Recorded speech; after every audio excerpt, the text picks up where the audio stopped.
So here we are, we're up to the 2009-2010 season as we get closer and closer to the season we just had, which was 2018-2019. And as we go season by season, and again, for this, I'm using the Hockey News yearbook to grab all this stuff from. And the Hockey News that year, their top 10, makes another switch. So the previous year, Ovechkin had been number one. For this year, they put Crosby back at number one and Ovechkin back at number two, as that debate rages on. Number three, Ryan Miller. Ryan Miller had a career year that year. He'd never really quite get back to that either. Number four, Pavel Datsyuk. Number five, Jonathan Toews. Number six, Henrik Sedin. Number seven, Duncan Keith. Number eight, Evgeny Malkin. Number nine, Nicholas Backstrom. Number 10, Steven Stamkos. So Stamkos charges up into the top 10 in his second year in the NHL, and a lot of expectations on him from that point going forward, and we're still there now. Those expectations are still there. So we're definitely up to the point where how many of these guys are still active? More than half, right? Because Crosby, Ovechkin, Miller's still active. He's a backup, but he's still active. So that's 3. Taves 4. Keith 5. Malkin 6. Backstrom 7. Yeah, the only ones that are gone are Henrik Sedin and Pavel Datsyuk. So we're definitely getting closer and closer to present day. Anaheim, shocking fall from the playoffs. Now, the previous season, they had been mediocre for the first 70 games, but then they went on a run at the end of the year, and then they scored an upset in the first round, and everything looked great. But it's a fall, and then Scott Niedermayer leaves. So losing Scott Niedermayer off the blue line is huge. Corey Perry's their leading scorer, 27 goals, 49 assists, 76 points for the Anaheim Ducks. No playoffs for Atlanta, and Kovalchuk leaves. So Kovalchuk makes his exit. The Atlanta Thrashers, what they get back is nowhere near enough. It's nowhere near enough for Kovalchuk. But then they take advantage of Chicago and their offer sheet problem. Their contract problem. So contracts are submitted too late, so qualifying offers don't reach their intended targets, and it means that Chicago, who was already facing problems with money, have to get rid of some guys. And Atlanta goes, we'll take Ladd, we'll take Byfuglien, So Byfuglien is added that summer, and that gives some hope for Atlanta, but that hope will be transferred to Winnipeg soon enough. Antropov, 24 goals, 43 assists, 67 points. He's their leading scorer. That's the drop-off they had when Kovalchuk left. Antropov becomes their number one scorer. Boston, this was the year of the epic 3-0 choke against Philadelphia. They scored a grand total of 196 goals during the regular season. No clue how they got there. Oh, right, goaltending. Goaltending is the only reason Boston was anywhere near the playoffs that year in Philadelphia. Best game of possum a team's ever played. They go down 3-0, and then they win 4 in a row. Huzzah. And Bergeron was the leading scorer with 19 goals, 33 assists, 52 points, tied with David Krejci, who had 17 goals, 35 assists, to also equal 52 points. That's a sad total. And the funny thing is, that's when they're young. If Bergeron and Krejci both put up 52 points this coming season, that would be considered a disappointment for both. Buffalo, 100 points, but they lose in round 1 to Boston. So, glass half full, glass half empty. Roy is their leading scorer with 26 goals, 43 assists, 69 points, and Ryan Miller has 41 wins. Like I said, this was the best year of Ryan Miller's career, and he becomes an all-world goaltender based on that season. Now, Calgary, early in the year, they looked fantastic. Everything's cruising along, and then they just fell right out of the playoffs. Conroy is then out, and Jokinen is in. So they let go of Craig Conroy, and they brought back Ole Jokinen. Jokinen was traded to the Rangers. And Jokinen, everything looked miserable between the Flames and Jokinen. And then they signed him back in the offseason. And to this day, it is the most bewildering UFA signing. The UFA signing that I've had that was the greatest what moment I've ever heard. Sort of like, wait, huh? It'd be like Mark Messier signed as a free agent with the Vancouver Canucks after he'd left Vancouver to go back to the Rangers. It's just, to me, it was weird. And now, of course, that would have been way, way more surprising. But I'm just trying to find an example of a guy who left a team and it looked like that was a good move, and then he goes back. Iginla, 32 goals, 37 assists, 69 points. He's the leading scorer for Calgary. So the Flames kind of in a state of flux at that point. Carolina, they missed the playoffs again, and they cut payroll. And there's nothing that inspires fans who already are thinking about not showing up to not show up more than we're cutting the payroll for the team. It doesn't exactly inspire confidence the team's going to get better and get back to the playoffs. And then Rod Brind'Amour is forced to retire as well. So kind of the face of the franchise, one of those great veterans in the locker room, and he's forced to retire. Eric Stahl's your leading scorer, 29 goals, 41 assists, 70 points. So overall, things in Carolina looking kind of bleak. Chicago, not so much. They are the champs. They lose Byfuglien, Ladd, Versteeg, and others because of the cap crunch, because of that whole, we submitted those, right? Who didn't submit those? Stan? Stan, you sent those out, right? Anyways, that all combines to kind of gut the team. Kane's the leading scorer, 30 goals, 58 assists, 88 points. And if you're a Hawks fan and you look back at this and say, well, the reason they didn't win the cup again is because they lost those players. Remember, Vancouver knocks them out in 2011 in 7. And if Chicago had all of those players, they still had that team together. I don't think Vancouver beats Chicago, and I think Chicago probably does win the Stanley Cup again in 2011. So I agree with people who think that Chicago got kind of hosed to the point that I've done a video on it, on how the salary cap basically ensured that Chicago wouldn't officially be recognized as a dynasty. It's a silly word. I mean, I can understand why people use it with Chicago. It's not an officially recognized one with the NHL, because to be a dynasty, you have to win 3 cups in 4 years. That's the minimum bar. But still, excellent team, and the fact that they were able to rebuild and rebound from this and eventually be Stanley Cup champs again is fantastic. But it did take some of the luster off when they were letting go of these players within days of the parade that 2 million people came out to for Chicago's Stanley Cup win. Colorado, hey, surprise, you're in the playoffs. They don't last in the playoffs, but they're in the playoffs. Their leading scorer is Stastny with 20 goals, 59 assists for 79 points. And Craig Anderson has a great year. 71 games played, 2.64 goals against, 917 save percentage. So the wisdom at the time is, it looks like it's a fluke. And it's not the first or the last time that this will be said about the Colorado Avalanche with a season they have that's really pretty good. And Anderson, this was really kind of a coming out party for him, that he was finally seen as a starter in the NHL. He'd been kind of kicking around a bit before then as mostly a backup. Setback, a big setback for Columbus. So the year before they make the playoffs, they keep Rick Nash. They sign him to an 8-year contract. Everything looks great. And then the next year, they're down to 79 points. Scott Housen is GM now at this point. And Nikita Filatov, who was supposed to come in and be this big star player, plays 13 games and gets a grand total of 2 goals in those 13 games, no assists. So a lot of pressure in Columbus, and Filatov, it never lives up to the advanced billing that he had. And that's tough because Nash needs somebody else to score. He puts up 33 goals, 34 assists, 67 points to lead the team in scoring. But depth is an issue, and there's a lot of overall issues with Columbus at this point. Dallas, mediocre. Playoffs, you'd be lucky to win a game. Low-budget team, too. So this is much like Carolina. Hey, we're not very good, and we're cutting the budget, but come on out and watch us. It was a rough time.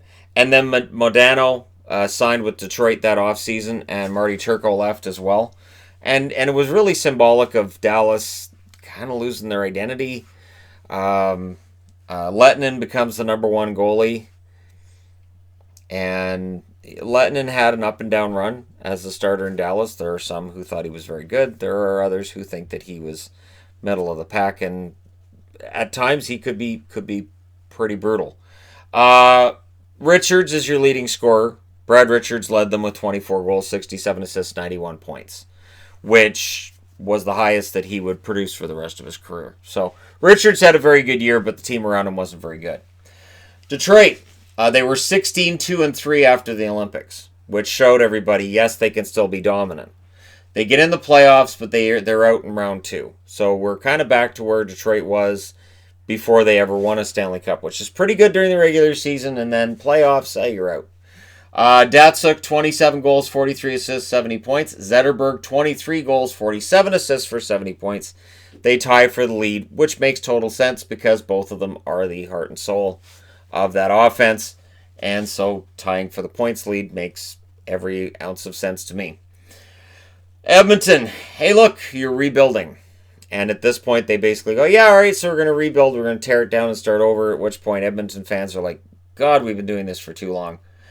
Taylor Hall's drafted at number 1. So this is where they draft Taylor Hall. He's going to be, this is going to do it. Eberle's coming up. Hall's been drafted. With Hall and Eberle, we have to get better. But their defense is pretty weak, and they're 30th in goals against average. Stop me if you've seen this before as an Edmonton fan, right? Dustin Penner's their leading scorer, 32 goals, 31 assists, 63 points. So they steal him out of Anaheim as a restricted free agent. They give him an offer sheet. And it works out well for Penner, but considering the team's worst overall, I don't know that Oiler fans felt like that was a victory for them. Florida's looking at record levels of ineptitude. 9 straight years of no playoffs, and realistic look at 2011 and going, can they get in there in 2011? Because if they can't, that'll be a record of 10 straight years of no playoffs. Thomas Vokoun has no problems, though. It is not on the goaltending. 2.55 goals against, 925 save percentage. Vokoun is excellent. The rest of the team is kind of meh. And so they're competitive. They win some games, mostly because of goaltending, but they're not good enough to be a playoff team. Stephen Weiss leads the team in scoring with 28 goals, 32 assists, 60 points. And this is right around the time where Weiss would end up going to Detroit, which would be a disaster. LA, first playoffs in 8 years. 8 years they hadn't been in the playoffs for 7 seasons, and that 8th they get in. Much better scoring, which tells how much they needed that. They end up with 101 points overall, but their scoring picks up. Their defense, defensive numbers are basically the same as they were when they were lousy. It's just now they're scoring goals as well. Kopitar's the leading scorer with 34 goals, 47 assists, 81 points. Minnesota, they are 22nd in the NHL, and things are getting kind of dark. We're not up to the point where you see Parise and Suter, but you can understand why they went that direction. Minnesota was spinning their wheels a lot. They ended up 0-8 on the road at the start of the year, and you're dead. If you go, and they were 3-9 out of the gate, 0-8 in their first 8 on the road, you can't do that in the NHL, not when you got 30 teams and only 16 make the playoffs. You put yourself behind the 8 ball, and the odds of you making up that ground, it's pretty rough. Mikko Koivu's the leading scorer with 22 goals, 49 assists for 71 points. So Minnesota still spinning their wheels at this point.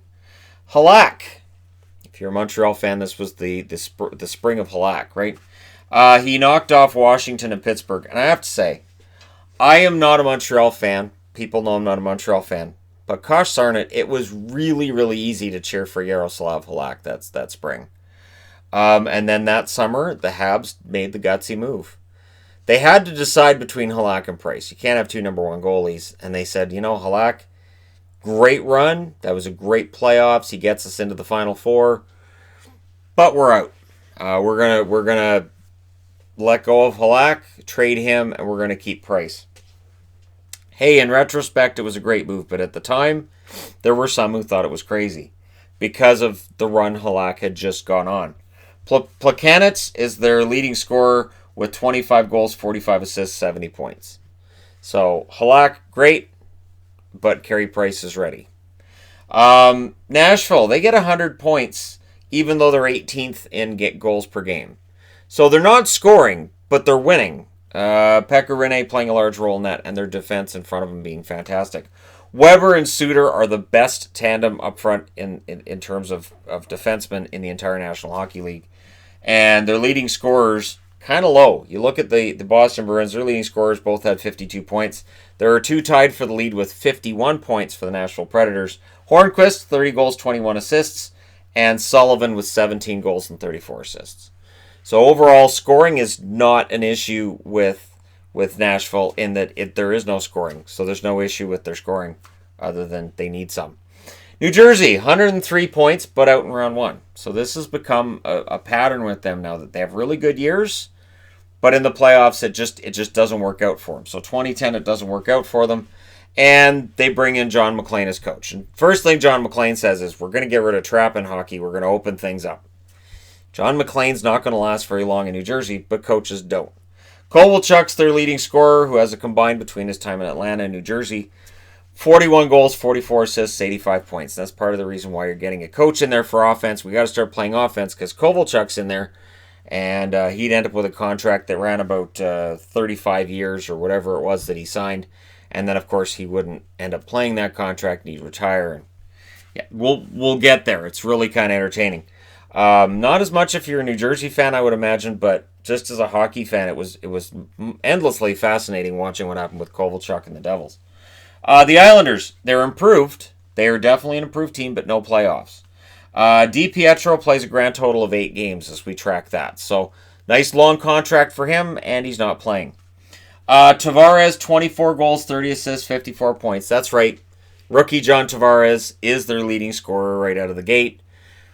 Here you go, John. And at no point during that season would the fans have chanted, "We don't need you," because they knew they did. They probably chanted, "We really need you. Please don't get hurt." The Rangers, great start. Fantastic end of the season. Everything else in between, not good. The New York Rangers, really, really bad in the middle. They end up with no playoffs as a result. Marian Gaborik, your leading scorer, 42 goals, 44 assists, 86 points. So Gaborik, coming out of injury-riddled seasons in Minnesota, shows he's healthy with the Rangers and that he can still score goals, putting up over 40. So Rangers and their fans likely very happy with his performance that season, even though they'd be disappointed with the team missing the playoffs overall. Ottawa, they have an 11-game winning streak that spans January and part of February, even though Pascal Leclerc is a flop. Pascal Leclerc, it does not work out with Pascal Leclerc, and they're kind of left spinning their wheels. Again, even though they have the 11-game winning streak. So they don't go very far in the playoffs, and it's kind of a mess. Alfredson's the leading scorer, 20 goals, 51 assists, 71 points. Philly, they qualify for the playoffs literally at the last minute.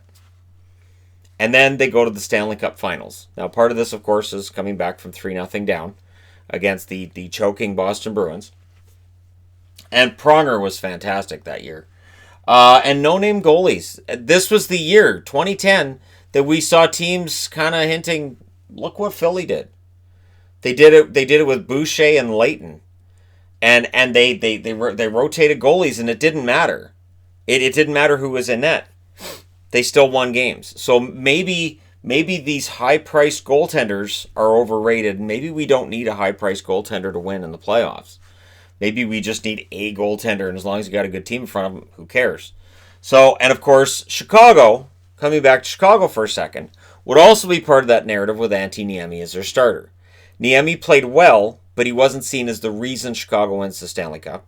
He inherited the job because Cristobal Huet flamed out as badly as he did. So coming out of that Stanley Cup final, there was a lot of talk about, you don't really need a good goalie. It's not really necessary. Why are we paying so much money to goaltenders?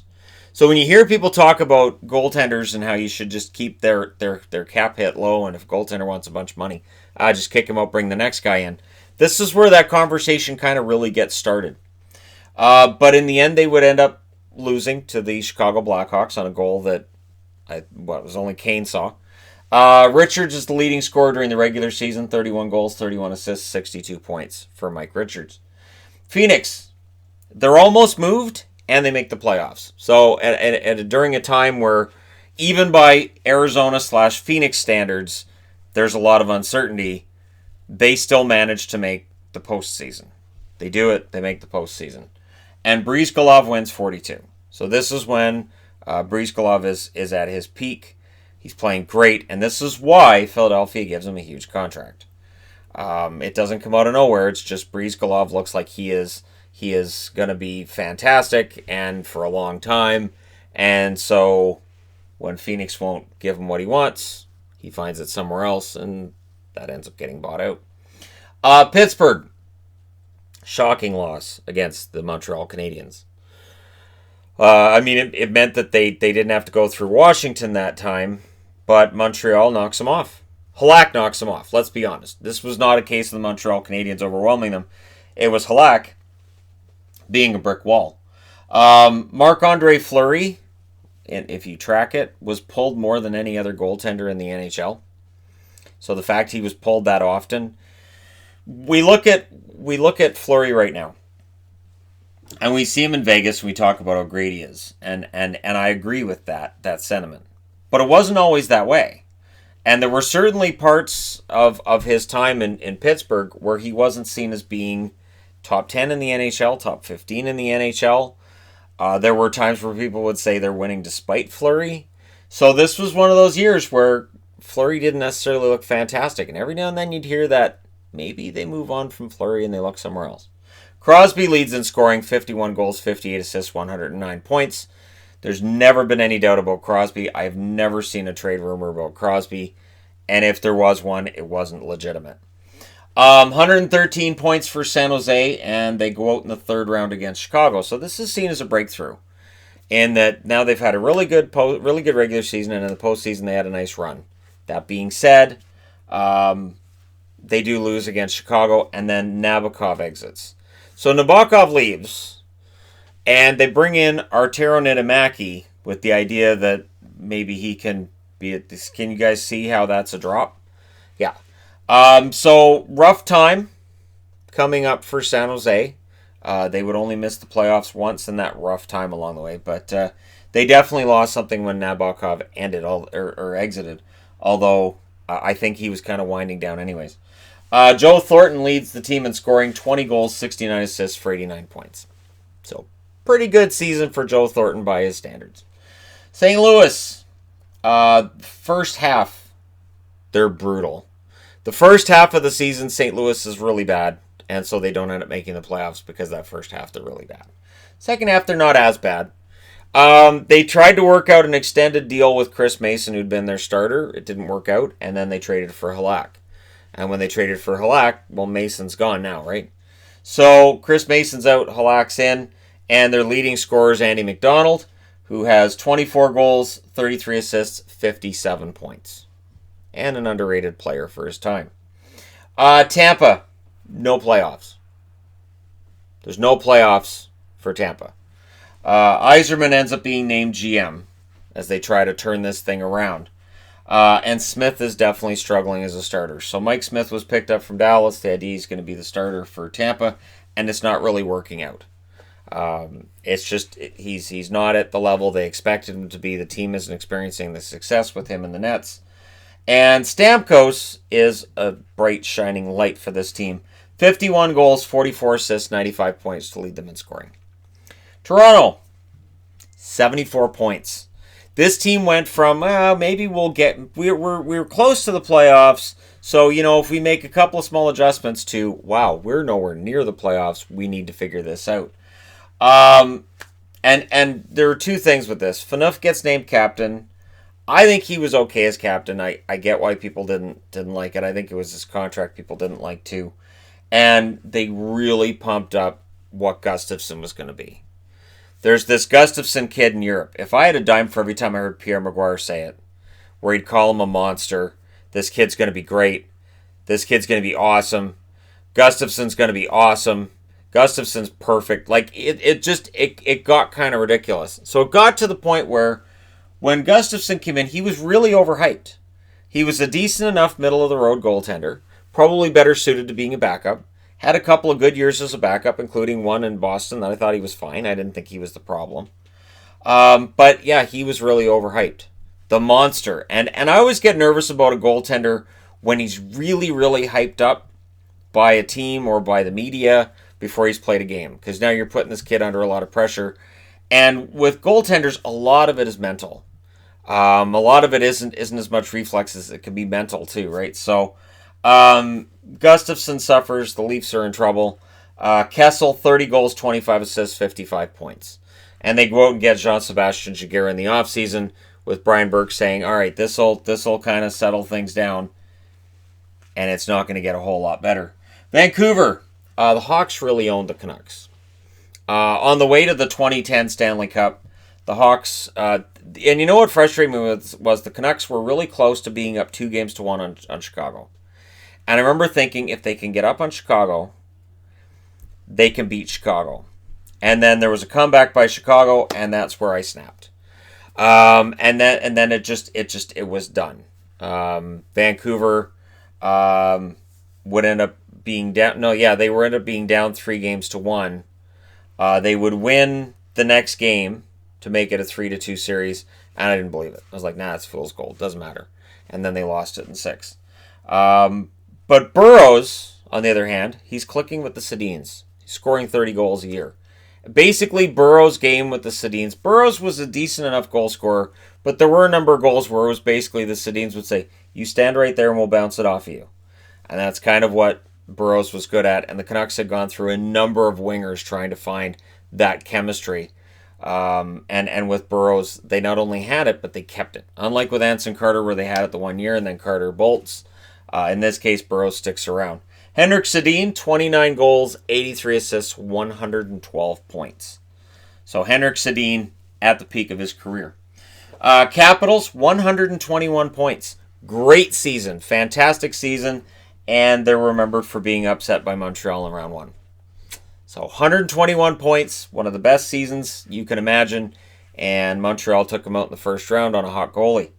Jose Theodore was pushed out by Semyon Varlamov during that series, and just that season, Theodore wound down his time as a goaltender in Washington. He was a good goaltender, but Varlamov was ready. Neuwirth was seen as being ready as well, so Theodore moves on. Ovechkin, of course, is your leading scorer for Washington, because who else would it be? 50 goals, 59 assists, 109 points. So there you go. The 2009-2010 season. All 30 teams being covered. I'm doing my best to cover all 30 now because we're getting close enough to right now that I don't want to discount what any team did during those seasons. Whereas earlier I was like, that wasn't really all that substantial or consequential. There's stuff these teams have done within the last 9 years that could still be consequential as soon as next year, as far as 2 or 3 years from now. So there you go. Let me know your thoughts in the comment section below as always. Don't forget to hit like and subscribe if you're browsing your way through. You just happened upon this video. Thank you guys so much for watching, for all your support. I'll talk to you again soon.